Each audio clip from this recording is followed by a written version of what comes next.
All right, it is 3:02, Friday, January 7th, and we're here for the Recording in progress. first election board meeting of the year. Call the meeting to order. We'll start with roll call. Chuck Watterson, President. Present. Nelson Pichardo. Present. Heather Stevens. Present. Okay, if we could please stand for the Pledge of Allegiance. I pledge allegiance to the flag of the United States of America and to the republic for which it stands, one nation, under God, indivisible, with liberty and justice for all. Should we do reorganization first, then public comment? All right, we're going to start with an item that's not on the agenda. It's the reorganization of the board. So if I have any motions or nominations for president. President, I'd move that we amend the agenda to include that on there. I'll second that. All in favor? Aye. Aye. The motion passes. And to your request, I'd move that Chuck Watterson continue to be president. Second. All in favor? Aye. Motion passes. And I would not move to nominate Nelson as the vice president. Second. All right. All in favor? Aye. Aye. Aye. Motion carries. And then Heather, we have the nominee here for secretary? Mm-hmm. Okay. I moved to nominate Heather Stevens as the secretary of the board. I'd second that. All in favor? Aye. Motion carries. So all the positions will remain the same. Me, Chuck Watterson as president, Nelson Pichardo as vice president, and Heather Stevens as secretary of the board. So now we will move on to public comment to start it off.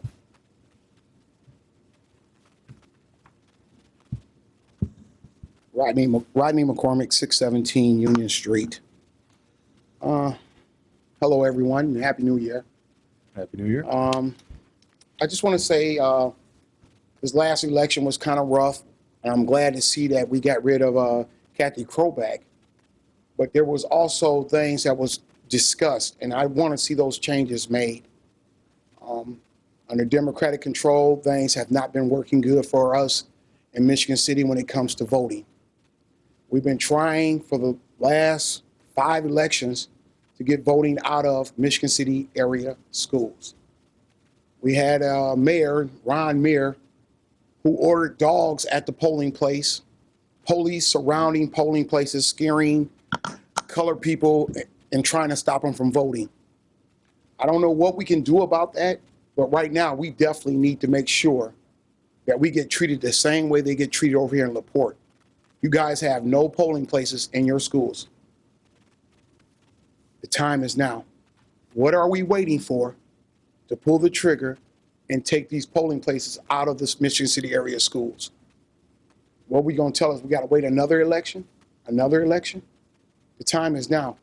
I voted mostly Republican last election before that, hoping for change. Some of us want to see the change now. We have no trust. I have no trust in the Democratic Party or the Shaw Freeman Party. We need to make sure this is done.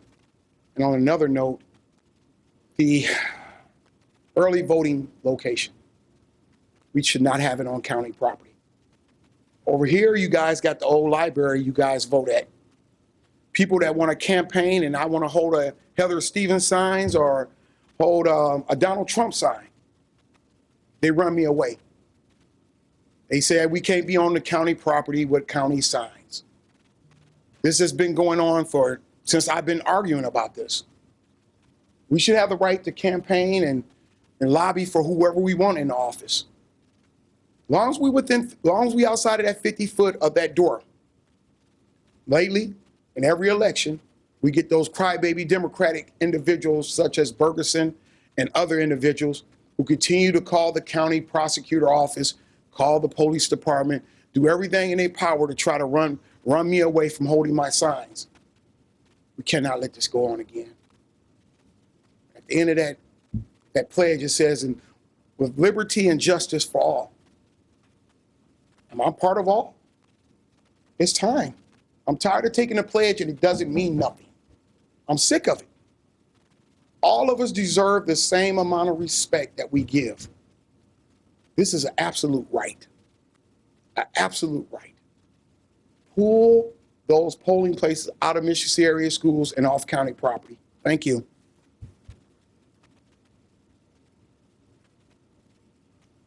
Any other public comment? Anyone from, oh, how are we gonna find out on Zoom without unmuting everybody? If anyone on the Zoom platform has public comment, please see it. unmute. I see a hand up. Where? Yes. Oh, Alan?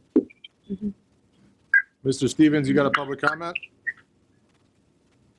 Yes, good afternoon. Alan Stevens, Chairman, LaPorte County Republican Party. I would like to echo one of the comments that Mr. McCormick just made. It is our party's view and our desire to see the polling locations moved out of the Michigan City School Corporation buildings in Michigan City, and we'd really like to see this happen as soon as possible. I'd like to see some of the problems of the past that we had having polling locations, school corporation property eliminated. That's one comment that I have.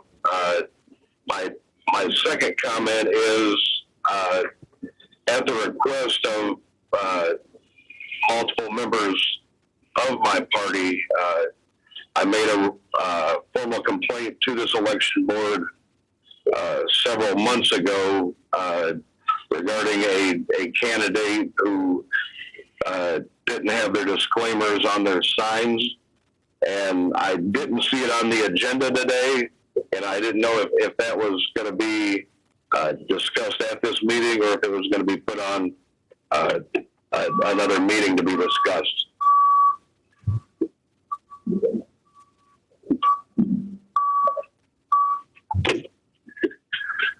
Did you have anything else, Alan? That's it at this time. Thank you. Yep.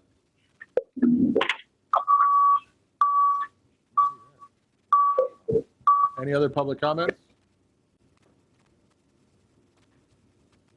Nobody on Zoom seems to be stepping up, so we'll close the public comment portion at this point and move into some old business, starting with redistricting. We've had a lot of comments, complaints, chatter on the redistricting, and I just kind of wanted to take this part of the meeting to kind of set the record straight on who does redistricting. So Heather, if you want to touch on that, please do. Okay. I got a lot of phone calls. I got a lot of emails. It is not the county election board that does the redistricting. It is not the clerk that handles redistricting. It is actually the commissioners. They happen to ask that the county election board, the clerk, basically I was told to handle it. That does not mean that I get to do whatever I want. So what we had 3 precincts affected when the new congressional lines were drawn. In 3 of our LaPorte County precincts in the city of LaPorte, those new lines came right on through the precinct, and split precincts are not allowed.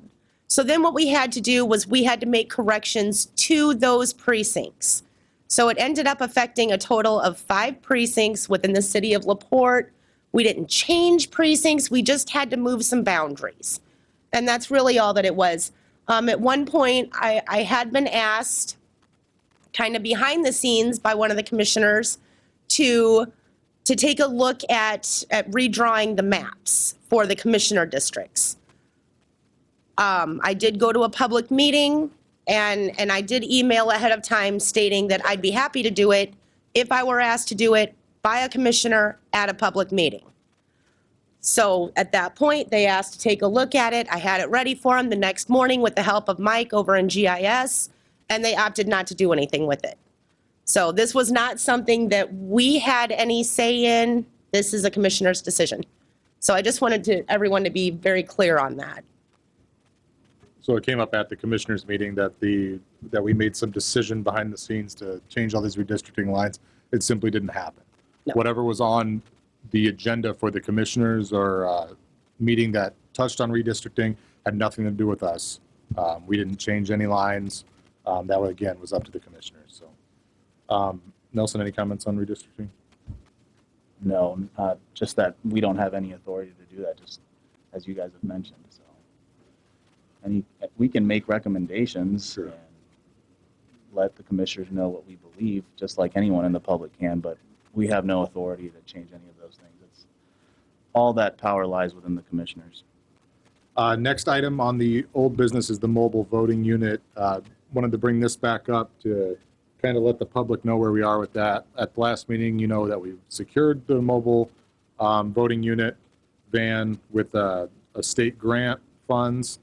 And then we're working now to get a schedule together for the route that mobile unit's going to be taking. It's not going to be staying in LaPorte, LaPorte City proper the entire time. We're going to divide it up amongst the districts and precincts on an even level. So there's not going to be any favoring to one city or the other.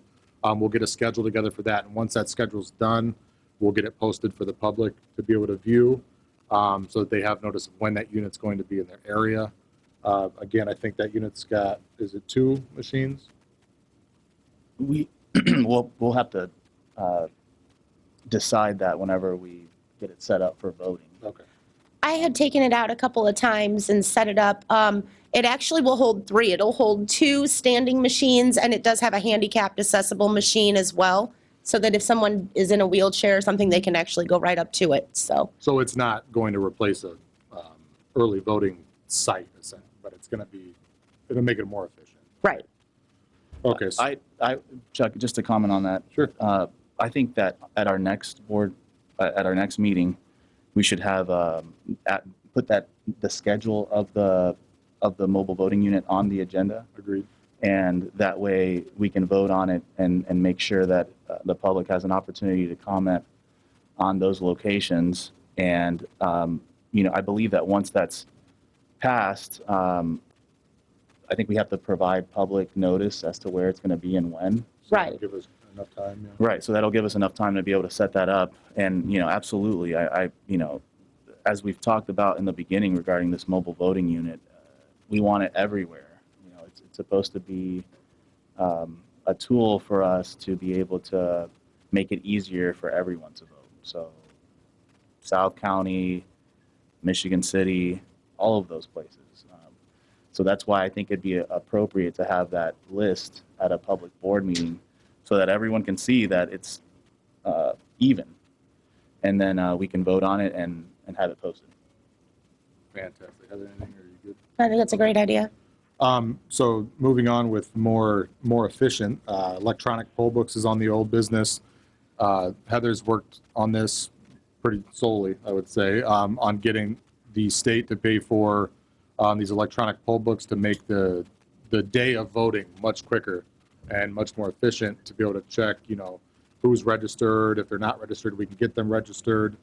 These electronic poll books are what a lot of counties are starting to use now because it's more foolproof than having these written books and digging through with looking through all the names and everything. So those should be here this month, correct? Those should be here this month. We have obtained I actually requested 70 electronic poll books. We will be receiving 75 electronic poll books. And this was, obviously our county is going to have to maintain those books, but we got them at no cost. And that's awesome. I know Chuck or Nelson, you did the same thing with that mobile voting unit, and that's great. This is just a question I had. Obviously, when we start talking about voting centers and it's on the new business under the agenda, that's one of the things that we need for those voting centers. Is that right? So just because we now are going to have the electronic poll books, that does not mean that we have to go to vote centers. But we never could have gone to vote centers without them. So it does open up the door, and I'm sure that we'll be having some conversations. I know Porter County, before they went to vote centers, they had all the tools in place to be able to make that transition much easier. And so I think that's a great transition for us. Get used to the electronic poll books and then work our way up to the voting centers as soon as possible.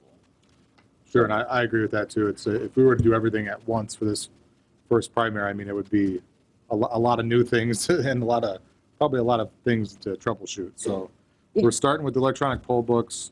And well, I guess we can go on to the new business to keep talking about this. So we'll move on to new business. We'll start with the voting centers since it kind of goes in order. Like Nelson was saying, Porter County started with all the new equipment. We've got the equipment in place now, or it will be in place for the primary. And the idea is to eventually get voting centers to where, we don't have to worry about the precincts. And this would go along with the public comment from Mr. McCormick and Mr. Stevens about getting these out of schools. If we have voting centers, you don't have to go to those schools to vote if you're in their precinct. You can go to these voting centers and vote, but that's down the line. We're not going to get the voting center thing, we wouldn't get that done in time for the primary, which means we wouldn't be able to use it for the general. It has to be on the same cycle. You have to have equal opportunity for both elections to have the same form of voting, absentee or in person. So that is my thought is that voting centers is where we're headed, and I think that's a good thing. I was just going to add, in case the public doesn't know what voting centers are, it's similar to early voting location. You don't have to go to your actual precinct location. You can go to any voting center location in the county and cast your vote. So it makes it a lot easier. Let's say, you're not near your precinct when it comes time to vote. You don't have to drive across town in order to get to that place. You can just go to the nearest voting center.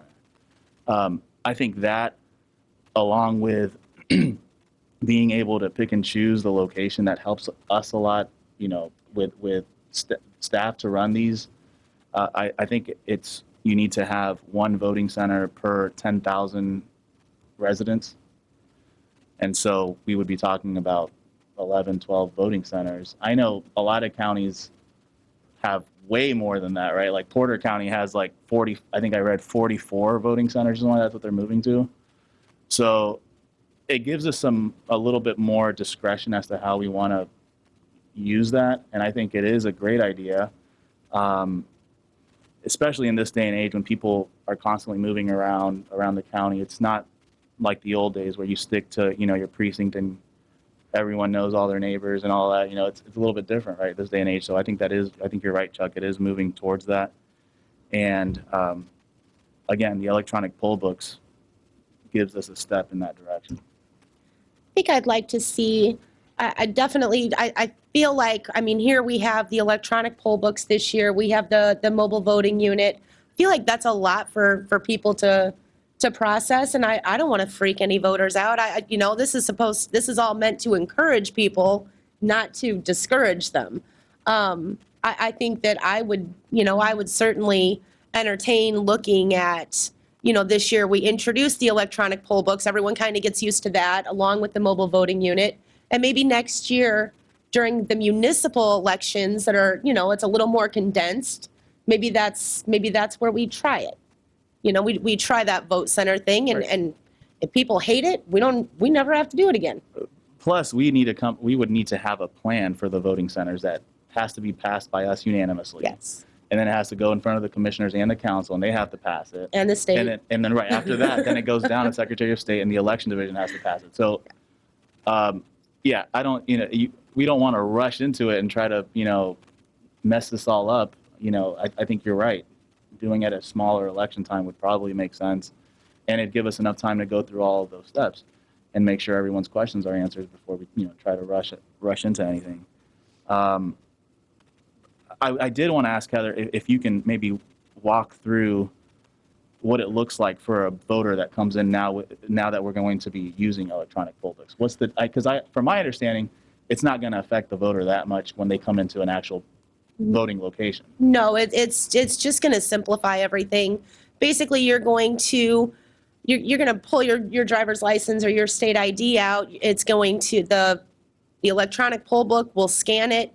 All of your information will come up. The poll clerk can simply ask, are you still at this address? Has anything changed? And if it has, then we fill out a new form and we get everything changed for the next one. You can always, you get to go back that one time. And it's also going to help. It helps to track things like that. How many times has this person gone back to their old polling location? So it's very simple. Everything is just, it pops right up, it's done, you sign it, you're done. It does issue, it does come with a printer, it will issue a ticket, which I like because at the end of the day, the amount of tickets and the amount of people who have signed in on that electronic poll book should be the same number as the amount of votes on the machine. So, no more sticky notes. And no, things no like more that. Post-its. And I'll add too, it's more of a tool to help the worker, right? Yes. And hopefully,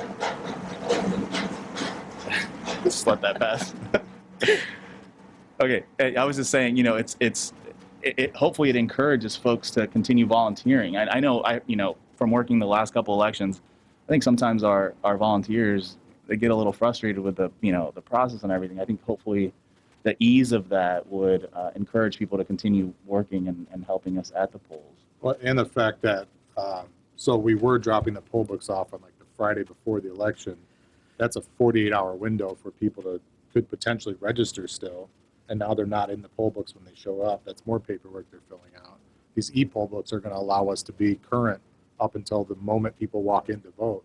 So that's going to be nice. And it makes everything easier and honestly, not foolproof, but closer to that. To take some of the human error out. Yeah, I mean, one of the things that I guess could be viewed as a con to this is you need Wi-Fi and you need internet accessibility, and we got to make sure that wherever those locations are, they have that. Well, that was all part of preparing for this contract for these electronic poll books, was working with the IT director, making sure that we had hotspots and cradles. And Darlene has assured me that wherever we need to be, we can be. That's great. Yeah, I'm glad that that's part of it.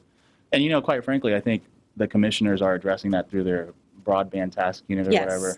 So I'm glad that that's something that's would help us in regards to accessibility to Wi-Fi and internet. So I think it's a great idea. I'm glad that. Thank you, Heather, for your work on that and for getting it at no cost to the county. That's incredible. Well, and I don't know how much we could have done with the mobile voting unit without it all goes together, guys. Yeah. So. Absolutely. So any more on voting centers? No? All right, so we'll kind of move backwards since that's the way that I wrote the agenda. Machine delivery. So Heather and I went to a conference. Nelson got materials from it too. He had a conflict during the actual conference, but we learned a lot of new things about the process of the election and what's going on. So the machine delivery, I think it's new to this year. Not necessarily that we were doing it differently last year, but now this year there's essentially, you can't just have a poll worker come and grab the machines and grab the poll books and take it to the precinct. There needs to be a bipartisan team that it's either a bipartisan team appointed by us to deliver these books, which is probably the route we're going to have to go. Otherwise, it's us three. We have to deliver these things personally to the precinct. So for the sake of efficiency and just logistics, we'll probably be appointing teams at the next meeting, because we do have a primary coming up, to be able to deliver this equipment. So it'll be a Democratic representative, a Republican representative, and was there a third party, or was it just at least a team of two? I believe it was a team of two. I'm gonna have to check it again. Yeah, and we will double check that. Well, in the past, I understand that you need the Republican and Democrat to do it together. But in the past, am I wrong? We would have the poll workers as a Republican and Democrat come and pick it up and then take it to the. No, the inspectors have historically picked up the machines, and a By couple of themselves, years okay. ago they did away with that. Okay. So we need to make sure that we're following the statutes. I think it might be helpful for us if we have a team of workers that's just their job. Yeah. It'll help us finding the people that would want to do it instead of having this huge line out the courthouse waiting to pick up their stuff. If you have a team that's dedicated, to that's their job in preparation for the locations, I think that might help us out with our numbers and finding people to work election day. Absolutely. So we'll have to come up with, during the downtime between now and the next meeting, come up with maybe some lists, kind of like we did last year with the extra poll workers, come up with some list of people that would be willing to do that, because I believe they would be paid for this, wouldn't they? Yeah. Yeah, it's the same as working the election board or the polls. So it'd be paid positions to get these items out. We'd have a couple teams, I imagine. I'm sure we'll be helping as well. I think if we're gonna do it that way, do we want to reach out to the two-party chairman and have them appoint people? I think so. I would ask that we do that. Yeah. So that's where we're at with machine delivery. That was just a new kind of update with from the conference we went to. So if there's anything else on that, we'll move on to the 2022 legal election update, just to touch on some more things from the conference. So I believe this was also new to this year. They've changed the language for signs, campaign finance reports, and things like that when it comes to fines. So as an election board with alleged violations, first of all, there needs to be a complaint. We're not the police. We're not supposed to be the police when it comes to campaigning and the election. If a complaint is brought to us about, let's say, a sign, for example, then we are to look into that, provide notice. I believe it's you've got 5 days, and we'll get all this written out and posted on the website. But you've got 5 days to correct defective things. So if there's just a defect on a campaign finance report, like a Scrivener's error or something like that, that's considered defective. You've got 5 days to reconcile that after we give you notice. If it's not fixed at that point, the law says that we shall issue a fine. So fines are going to happen. The only thing we can do is unanimously come together and reduce the fine, but we can't eliminate it or make some absorbent number. There's caps on it, but we can come together and come up with a reasonable figure, but fines have to be levied for these things if they're not fixed. Now, when it comes to campaign finance reports, there's defective and delinquent on those too. When it comes to delinquency on campaign finance reports, on that deadline that those are due, if you do not meet that deadline, you are getting fined. We will provide you with notice that it was delinquent, but that doesn't give you a chance to fix it because it's not something you can fix if it's delinquent. You will be assessed a fine on that. So it's very important to get those items in on time when they're supposed to be filed. Defective, same process. You'll be given a notice to fix the defection on the campaign finance report. If you fix it, everything's good if we look at it. But again, there needs to be a formal complaint on these items. With finance reports, we will know if they're filed or not, correct? Or does there have to be a complaint Yes. on those as well? No, we will know. We have a new system. Everything is done on an Excel spreadsheet so that we can easily keep track of what's been filed with us, what's late, what's missing. So it's going to be very easy to see a blank spot and Yes. say, hey, they have not filed their campaign finance report. Yes. Okay. So I believe that's it as far as the new rules go or how they're going to be enforced. Does anyone have anything on that? I was just going to add, in order to issue a complaint, it should be in writing and delivered to the election board or Ms. Stevens as the clerk. Is that right? Absolutely. It should be. It shouldn't be just an email to one of us or a text. Send it to the election board or more preferably probably to the clerk, because I don't know if we have, where does election board mail go to?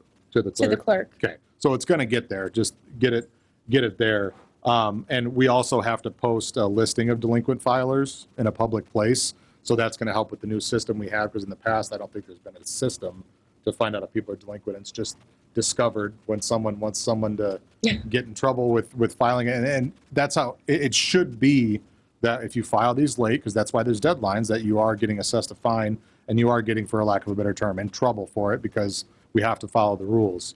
So we will be, with this new system, be able to post the list of delinquent filers and also provide them notice personally on their delinquency. And just to clarify, you said for defective issues, you have 5 days to correct? I believe it's 5. The dollar amount per day for defective reports starts to be assessed after the 5 days. So if you fix it, you're not saying you can't fix it after 5 days, but you're going to get a fine after that 5 days. So even if it's fixed. Well, as we're going, are we going into the campaign? Yeah, campaign filing. Let's move So on. I guess they kind of tie together. I know that all year last year, one of the things that I ran on was getting the campaign finance reports online. So just so you guys know, they're there. They've been there for a few months now. That was a lot harder than I thought it was going to be. But they are posted to the county website under elections. You'll be able to click on the year, then you can search by candidate, by committee name. And we're going to maintain that. So it did take longer than I expected, and I apologize. I got busy. Hey, it's done. So It's done. it's posted for the public to view. Yes. So campaign filing again yesterday. No, was it 2 days ago? The 5th? Wednesday the 5th. I'm already losing track of my days. Wednesday the 5th was when it opened for campaign filing at 8 in the morning. Pretty busy day at the clerk's office. It wasn't super busy. I actually brought a list with me. I'm happy to share if you guys want, but these are unofficial right now, but and I'll go ahead and read through them if you want me to.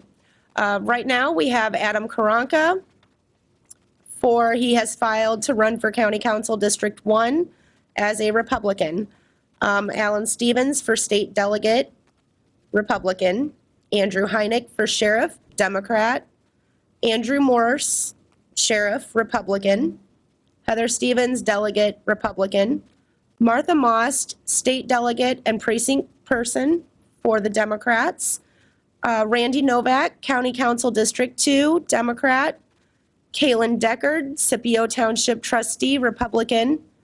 Charles Watterson, State Delegate, Republican. Ron Heeg, Sheriff, Republican. Mike Mullenhour, Precinct Committeeman, Democrat. Daniel Granquist, State Delegate and Michigan Township Trustee, Republican. Carol Granquist, State Delegate, Republican. Spencer England, State Delegate, Republican. Paul Lindman, Scipio Township Board, Republican. Coral Lawn, State Delegate, Republican. Sheila Brilson Matias, Commissioner, District 1, Democrat. Elizabeth Bergeron, Commissioner, District 1, Republican. Miles Fettinger, Precinct Person, Democrat. Edward Burek, Pleasant Township Board, Democrat. Betty Conroy, Pleasant Township Board, Democrat. Dakota Euler, State Delegate, Republican. Andrew Keene, State Delegate, Republican. Francis Metcalf, Precinct Person, Democrat. Lisa Pierzakowski, Center Township Trustee and State Delegate, Republican. Steve Listinsky, Kankakee Trustee, Republican. Thomas Wheatbrook, Kankakee Township Board, Republican. Jeffrey Sellers, Noble Township Board, Republican. And Timothy Stabos, State Delegate, Republican. Thank you, Heather. So that's just what we have right now filed. They've got until February 4th at noon to file for election to be a candidate, which is when our next meeting will be. It'll be February 4th at 3 o'clock, pending the availability of the room. But with this much notice, we should be good there. I did tell Andy Heineck I would congratulate him on getting his campaign finance report in first. He said he filed it first He and did. wanted recognition, so congrats to him. So do we have anything that we want to talk about with campaign filing or the process right now? Just so the public knows, at that public board meeting in February, we'll certify all those, right? We'll vote on them, and that'll be final. Is that We correct? should be, because they go in at noon, so that'll give us time to get Give me a couple hours, but I'll get it done. a list Yeah. together. And if for some reason that list isn't ready, we'll call a special meeting to Okay. certify that. So if there's nothing more there, I believe that's all the new business on the agenda. We can move on to board member comments. Nelson, you want to start it? Sure. I'm happy that we had our meeting for the first of the year, and look forward to working with both of you. We've already got a lot accomplished and hoping to move forward and like we always say, get more of our constituents to vote. Everyone, everywhere. We want to make voting easy, and we're going to look to ways to do that. Thank you for your help, Heather and Chuck. You guys are doing an excellent job, and I'm glad that we're working together. Heather? What, that was an off year? We got a lot done. And Mr. McCormick, I want you to know, I hear you about getting the polling locations out of the schools. I'm right there with you. So we are going to work. We are going to search to find proper locations that we could move to. I think it's disruptive for the kids, as well as I was working over in voter registration in 2018 when all of that happened. It was a bad day. So that's not something I want to see again. But I think with this board, you're going to find that we work really well together and we actually work for you. So. Absolutely. So just to mirror what Nelson and Heather said, it's been great working together. There's no competing egos or interests on this board. It is what it is. We're working for you for the elections. As for all the technology, I mean, since the day I stepped in here was probably the worst meeting of all time, when we had the errors with the previous primary election. I came in under fire, but I think it's gotten, I don't want to say easier, but we've gotten together and worked on things a lot better. The communication is open. We're just trying to make elections better for you, and I've always preached transparency. That's what we're doing. Starting with this meeting, we're going to be doing meetings every month now, leading up to the election, since this is an on year as opposed to last year, which I guess was an off year, but a lot was done with Nelson and Heather as far as procuring the mobile voting unit. A lot of money was put together to make the elections a lot smoother, and not much of it came out of the county taxpayers. None of it. Yeah, as far as the van and the poll books go, none of it came out of the taxpayers' money. So this is, free stuff that we're getting to be able to help the elections go on. It's paid somewhere, but we didn't have to pay it directly. As far as the voting in schools go, we do want to get rid of that. It's been going on too long, and the last thing we want is any view of impropriety as far as voter intimidation or things like that. There shouldn't be a police presence at these locations, and it shouldn't be disruptive to kids getting their education anyway. So we need to get these out of the schools. That's one of the biggest things we're trying to do. It's just finding the locations, especially with now that the courthouses are, Michigan City courthouse is going back to the courthouse now. The buildings or the departments that are in the 8th Street location, I believe, are going to be in the courthouse now. So we'll have this 8th Street location, I believe, still in county, that the county controls or owns. Then we're going to have to revisit how we're going to do the early voting. But as far as early voting goes, we're required by statute to have one, and that's the county courthouse in LaPorte. So we provide that, and we've started providing since the last election 3 other ones. So we're 3 more than what we're required to provide. So that's where we're at with that. I appreciate everyone's comments. And again, if you see something, say something as far as the campaign and things like that and signs go, because we're not the police, but we will do it when we get a complaint brought to us. We'll investigate it thoroughly. So that's all I have. And if there's anything else, look forward to a good year. Any motion to adjourn? Sir? The public comment portion is over, but do you have something brief? Yes. Okay. If you come up to the podium, just state your name and address, please. Thank you. Yes, I got here a little late. I apologize. My name is Sergeant Anthony Edward Lewis, United States Army Infantry, retired. I am a resident of Michigan City, a taxpayer, and a strong advocate for voting rights. I simply wanted to be able to say thank you so very, very much for making progress on ensuring that our election system is transparent, accountable, and accessible. I personally voted for Obama both times from Iraq, so I'm a very, very strong advocate for absentee voting. I personally believe that anyone and everyone that is legally authorized to vote should be afforded the opportunity to do so in whichever means is most practical for them.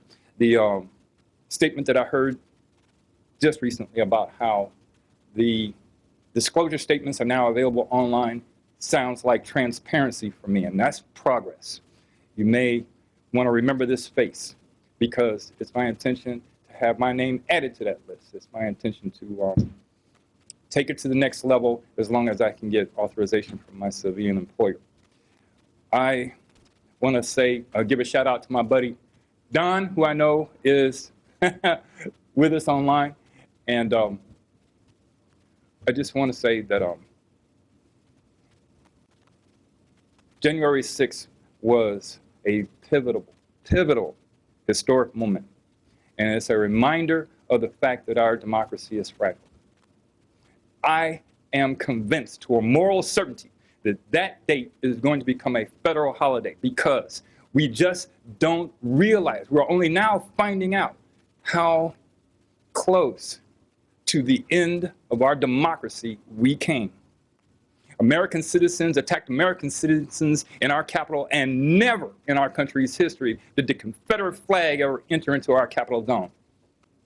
That can never be allowed to happen. I am furious, and that's the reason why it's my intention to apply to become a district chair, Democratic district chair, as soon as I can fill out the paperwork. It has come to this. We cannot allow on our watch to see an end to our democracy. We must insist and demand that all elected officials do everything in their power to support the John Lewis Voting Rights Act and anything and everything that ensures that more people have every opportunity to vote as long as that is their desire. Thank you very much. Motion to adjourn? I'd move to adjourn. Second to that? All in favor? Aye. All right, aye. Carries, we are adjourned. Thank you.